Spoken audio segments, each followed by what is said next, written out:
Trump is a scam. Fuck, kill, spread death, and destruction as they destroy. And we still do as we are told. Well, they make laws and pass bills, brainwashed by everything around us. All we see, perhaps they might get you, but for sure they're aiming at me. They buy here cause it's the cheapest, because we abuse our labor, keep them. This is Steve Zeltzer. We've covered the struggle in the Teamsters Union around the issue of Sean O'Brien, the president of the Teamsters Union, having a private meeting with former President Trump at Mar-a-Lago and keeping it secret from the membership. And the latest development is that Sean O'Brien, the president, has invited Trump to the Teamsters office, and he's going to be meeting there on the 30th.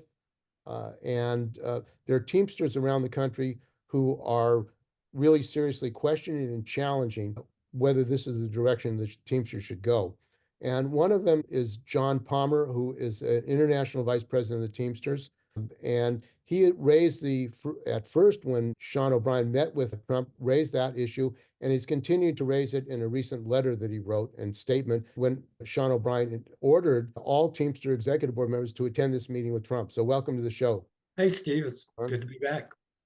So John, you originally raised this issue of why would your president, Sean O'Brien, be meeting with Trump? And now you learned this week that, in fact, he's invited Trump to the headquarters of the Teamsters this coming Tuesday. Were you surprised by that? I'd like to say I was. I was more surprised at the memo that was sent to me and the rest of the General Executive Board demanding our attendance.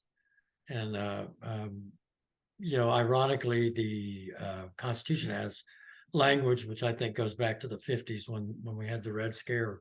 But anyway, the language that says that, you can't associate with criminal elements or people that are involved in trying to overthrow a federal, state, or province, provincial government.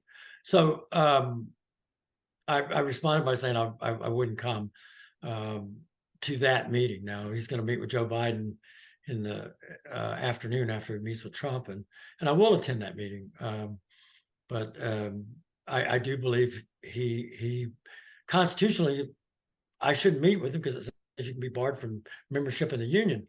But take it a step further, I have a problem with the morals and principles or lack thereof of former President Trump, who, God help us all, should remain former. And Sean Fain at the UAW convention did go through some of his labor record where he crossed picket lines, IASI picket lines. He went to a non-union plant during the GM strike and told the workers basically they shouldn't support their union from a right-wing position, not from a criticism of the union from the left. And also, Sean Fain said that Trump was a scab. Donald Trump is a scab. Donald Trump is a billionaire, and that's who he represents. Christmas bonus time, right? December rolls around and I think Don's going to be good to me. It's the same thing with the unions. That's right. They get their little 5%, they get another 2%, they get another 3%, 4%. Then all of a sudden they're making more money than the people that own the company. The question is why, if that's the case, would Sean O'Brien, the president of the Teamsters Union, invite a scab to be interviewed about whether or not the Teamsters should support him? Well, the argument they're making is we have to talk to all the candidates. He's one of the candidates. And in a normal world, which I think leftists 7 years ago, I would say that argument has some value. But, there's a very common adage that's going around right now that says, when people tell you who they are, you should believe them. And he's more than done that. As a matter of fact, on the 30th, I believe PBS is going to have a special about January the 6th and all the things that Trump has done. I think I'm going to take a look at it. I think it should be objective and reveal who he is. But look, if you keep up with anything, current, there's a mountain of things that this man has done and against labor, but against humanity as well. And one of the things that he did is attack Black workers, attack Latinos, attack immigrant workers. Many of these workers are in the Teamsters union. Right. What impact is that going to have? And also the Teamsters say, I mean, Sean O'Brien said they want to organize Amazon, yet they're basically giving credibility to Trump. Right, right. And if anybody thinks that, so the big challenge is, you know, longtime organizer is the structure of the National Labor Relations Board, even when it's staffed with fair and just people, isn't the place to go looking for justice. You know, as an organizer, the way you win elections is to win them outright and win them in a large enough number that the company will come and negotiate a contract with you. And so if you don't get a contract. And the union, you know, they'll file a desert on you in a year, and you lose the unit. But the problem is, people miss when we vote in elections, and I'm sorry to say that there's two choices, and we deserve more than that. These people have the power to appoint the people who chair these agencies, and the labor board during the Trump years was staffed by people from the Jones Day law firm, and anybody that knows labor knows that's the most vicious, prolific union busting firm in the country. That's supposed to be a place for justice, where both sides get an equal shake. But that's not what went on in those 4 years. Organizing is difficult enough without allowing people to stuff these agencies. The Department of Labor was stuffed with the union buster. The Postal Service, you know, William DeJoy used to be the CEO, I believe, for XPO, a company that we tried to organize for years. It was Conway before that, but they union busted us. And if he has this record, which Trump does, it certainly is that Teamsters done any education about Trump, who he is, what his record is? Well, I mean, herein lies the problem, and I have my own theory, because I don't, people don't tell me what they think. That's a problem with politics. They don't really tell you what they think. But my theory is that, first of all, these people make a lot of money. They all get 2 and 3 salaries, and so in some cases 4 salaries for their positions. There's plenty of them making close to 300 or at 300,000 a year. There are locals where they make even more than that. Some people who can't work for the International, because the guy running the Amazon campaign can't work for the International. He makes more money than the general president. But the point here is, when you're a rank and file member and you're a leader, and you're not shopping in the same places, you're not eating in the same places, you spend more time with the company than you do your members. And that's what the union busters go after us with, is this top-down leadership. And that structure doesn't work. And the reason our members feel a disconnect. And they were sold a contract at UPS, and now I think the majority of the members realize that's what happened to them. So they're very disconnected. I don't think Sean wants to offend. I believe the internal polls tell us that 50+% of the people in the Teamsters vote either Republican or including Trump, some cases. And they're playing that delicate dance of trying to be all things to all people. Our job is not to stay elected. I think you stay elected when you do the right things. Our job is to tell people why it's unhealthy for you and your family to vote for such a, I mean, this man's a derelict. And the rise of fascism, I know that Trump is supporting Milei in Argentina. Javier Milei has passed laws he wants to pass laws to outlaw unions, basically, privatize the economy, and also prevent workers more than 3 people from meeting. I mean, he's setting up a dictatorship, a fascist dictatorship. And Trump said he would get rid of the Constitution on his first day. The rise of fascism in this country, there hasn't been a debate in the labor movement. I know that the Vermont AFL-CIO in 2016 said there should be a general strike against any attempted coup or insurrection in this country. It seems that Sean O'Brien is not concerned about the danger of fascism and the danger of a dictatorship in the United States. Sean O'Brien's concerned with being reelected greatest ever Teamster president. So he wants to stay in office. But to the fascism issue, yeah, I mean, the other day Trump told people that Viktor Orban was a guy that he looked up to.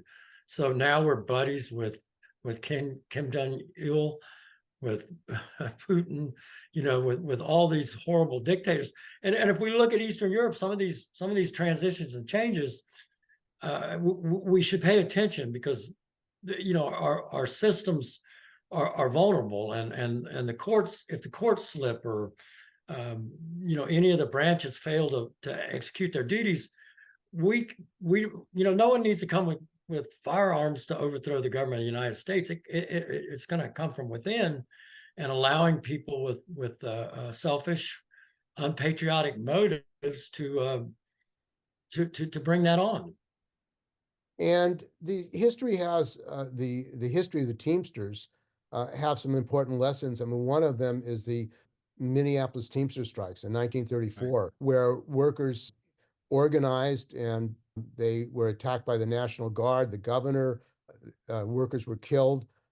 Despite that, workers were able to successfully organize. What is the relevance of the early history of the Teamsters for today? It's really, I'm glad you brought that up, because it's quite an ironic situation when you, the Teamsters, for, you know, they've been known as a very conservative union politically for years. They went out and endorsed Reagan back in the day when nobody else did. But during that strike that you mentioned, the International Union told the Teamsters local there to stay out of it. Don't get involved, and the local did it anyway. And really was sort of the force that tipped the scale in this strike and got the companies to relent. And then the union actually revoked the charter of the local. So, I mean, eventually they got their charter back, but this is what's going on in our union now. It's all about intimidation and fear. And the reason no one's speaking out is because, you know, they fear that they're going to lose their local, get it trusteed, or if you have a big national contract, you've got to fear your members are going to get punished at grievance panels that are run by people that are getting stipends from the International Union. So the systems, you know, we talk about democratic unions and one member, one vote. It's much like our own government. It needs to be improved. I mean, I love this union, and I'm proud to be a union member, but that doesn't mean that we can't fix things that ought to be fixed. And you've taken the decision, you're not going to be told to meet with Donald Trump on the 30th. Are you urging other members of the International Executive Board from 804 other locals to take the similar stand, to say enough is enough? We have no business meeting with Donald Trump? I'm an outcast on the executive board because I spoke out against the UPS agreement, and you know, spent 2.5 hours being chastised by the entire board for taking that stance. I think I've been proven correct by most of the members on my positions. So I don't have a lot of conversations with these folks, but you know, I've been quite public with my position, and I don't have a lot of confidence that they, you know, I don't. Well, I'm far enough in my career I can call people out. They don't have the backbone. That's not the Teamster term I would use in regular conversation, but they don't have the backbone to stand up. They're afraid they'll lose their job or one of their stipends that they receive, and so, you know, it's about position and not, you know, there are people that just simply don't want to have to go back to the company they worked for. You know, this is not a bad job. My hands have become very soft in the last 20 years compared to what they used to be. And you've spoken up, and as a result of that, you as well are facing retaliation. They're trying to get you off the International Executive Board even before your term expires. What's happening with that? And how did that? Well, you know, they terminated me. I'm on a leave of, I was on a leave of absence from ABF, and the contract's very clear about that too. So when I told them that I was going to be part of putting a slate together that would run against them in the next election, they threatened my eligibility in front of the entire GEB. Sean O'Brien did. And then they sent a letter off. What did he say? I'm going to make sure you're not eligible to run? He says, I'm not even sure you're gonna be eligible to run per the Constitution. So the same day they fired off a letter to my local to withdraw the leave of absence request, and then the company ordered me back to work. I did show up and talked to a vice president there, and he said, well, we'll look into it. And then a day later, I got a termination letter. So they fired you from the company. To try to, my theory would be that they're trying to take my eligibility away to keep me from running in the next election. So I have filed a labor board charge. Anybody that's filed a charge lately knows they are insinuated right now. It's been months, and I was told that straight up. It's going to be a while. That's another problem. If you want to talk about staffing these agencies, you know, the EEOC, places that, you know, environmental agencies, all these places that protect us, they're cutting the funding, you know, and we don't think about that. OSHA's really had a lot of funding cut.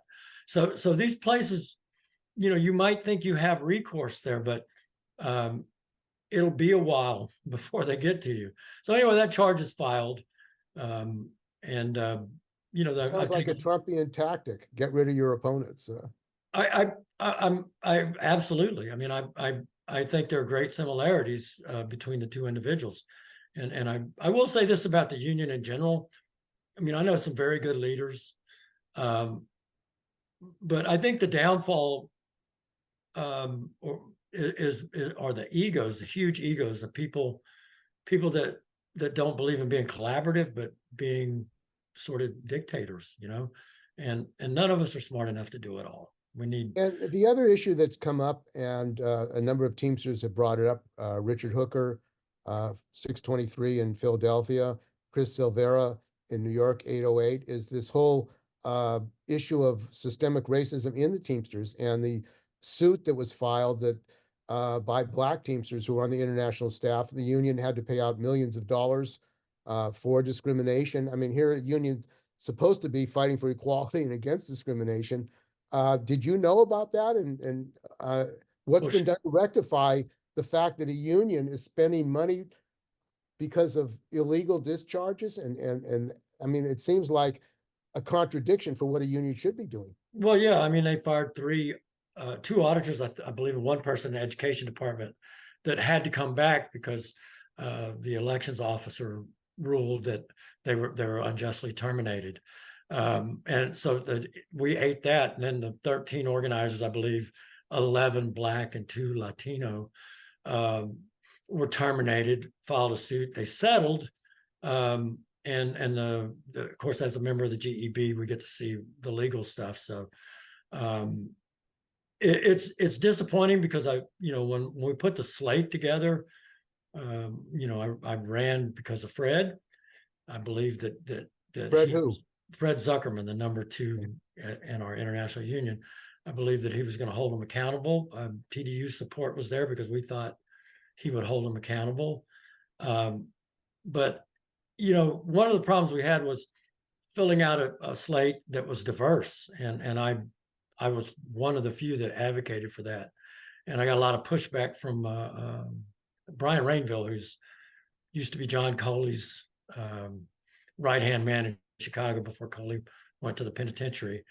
But a numbers guy, a consultant kind of guy, political operative, who doesn't see anything in terms other than getting reelected and what the value of this issue versus that issue. And on the race issue, they said we were more diverse than the slate that ran the Zuckerman slate last time. Well, that's not good enough. I mean, our membership doesn't look anything like our general executive board. And as a white person or white male, if we're socially conscious, it's up to us to push that issue.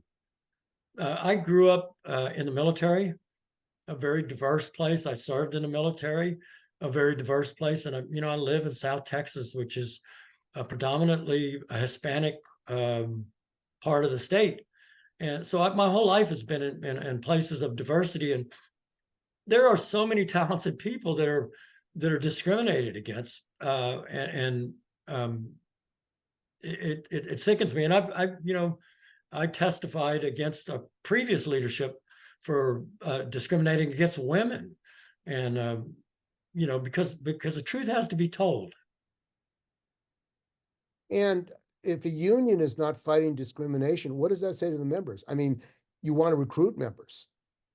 All these unions say they want to recruit members, yet a large number of these members are women. A large number are Black and brown. Right. Right. I mean, so you're basically saying, on the one hand, we want your money, we want your dues, but we're really not going to be in the forefront of fighting. The fight against racism in the union, and I think you think it's tied to his going to Trump, because Trump has been leading the attack against Black and brown people, blaming immigrants, a Muslim ban, a ban on Muslims in this country. Right. I mean, Right. it's like these kind of are dividing and pitting worker against worker. Yeah. Well, he made comments about Jews too. And I think the comment went something like, I only want them to be my banker, some idea that, And they should all go to Israel. That's right. Very overtly race-baited statement, but his history, his dad's history, people are who they are, and I guess the sad part is telling a lie enough, becomes the truth for some people. And then I think there's a certain number of people that the truth doesn't bother them.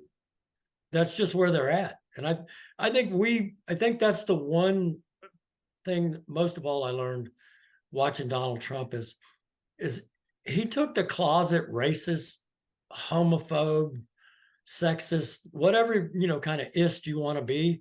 And he said, it's okay to come out in the open, because here I am, come join me. And it's sad. But I believe that to my heart. It's absolutely true. And he may become president. Yes. You have a lot of people who believe in Donald Trump. Millions voted for him. And you have a lot of people who have guns. Right. And there have been massacres of Jews. There have been massacres of Blacks. There have been massacres of Latinos right in Texas on the border. Right. And are you concerned that that's more of the future as this country develops and this kind of atmosphere develops? Well, clearly, I mean, I guess there's two issues here. One is the hate, and I think we kind of talked about that. And the other is the access to weapons of war. Again, I served in the military. I own firearms. As a child, I learned how to fire on a range and handle a weapon properly. But I don't own an automatic rifle. I know people do, and I may offend some people when I say this, but these mass murders are largely the result of people owning weapons that, maybe if you have to hunt hogs or something, I don't know that you need an automatic. We do have a wild hog problem here in South Texas, but I don't think you need you don't need a automatic weapon to kill a hog,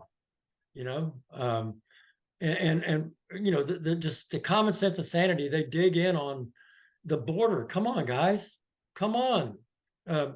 We need to slow the flow across the border, but we need to do it in a humane way. And we need a partner in Mexico that doesn't force people or allow people, frankly, to walk across the length of that country and then set up at our border. And then all of a sudden we've got to take care of people.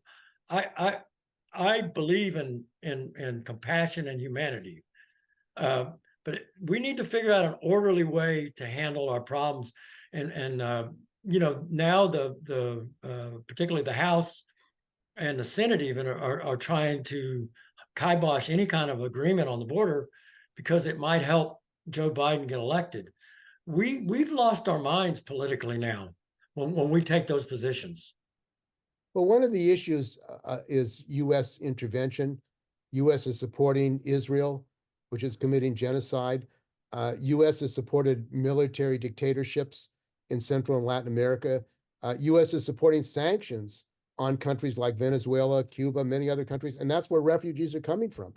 Right. It seems like the debate in this country is never about why is the United States overthrowing governments to put in military dictatorships that support multinationals. Yeah, I mean, we could name including more other companies. We could name more. I mean, one of the biggest problem areas we have is Iran.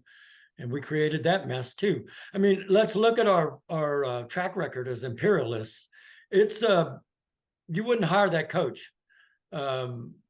It's horrific, and you know, it's historical too. Not just the Americans, but I mean, you know, capitalists in general throughout history and time have gone in and taken resources from people, and that's what it's about, capturing people's resources. As my wife, the wonderful history teacher, says, it's all about the booty. We, you know, and I'm throwing something out there as an uneducated man, but if we spent half the resources we spent making war and invested in the reason people want to become terrorists is they have no hope. How about if you did something to rebuild a place? How about if you infused money? It's cheaper to fix something like that than it is what's happened in Gaza. They've completely destroyed the infrastructure of that place. I mean, the world is going to have to, and God, please, I hope we do rebuild Gaza. But you can't put people in an open air prison, and you know, a handful of terrorists comes across, kill people. That's shameful. But two wrongs don't make a right. The amount of genocide, and the irony of that is there no greater example of genocide than what has happened to the Jewish people?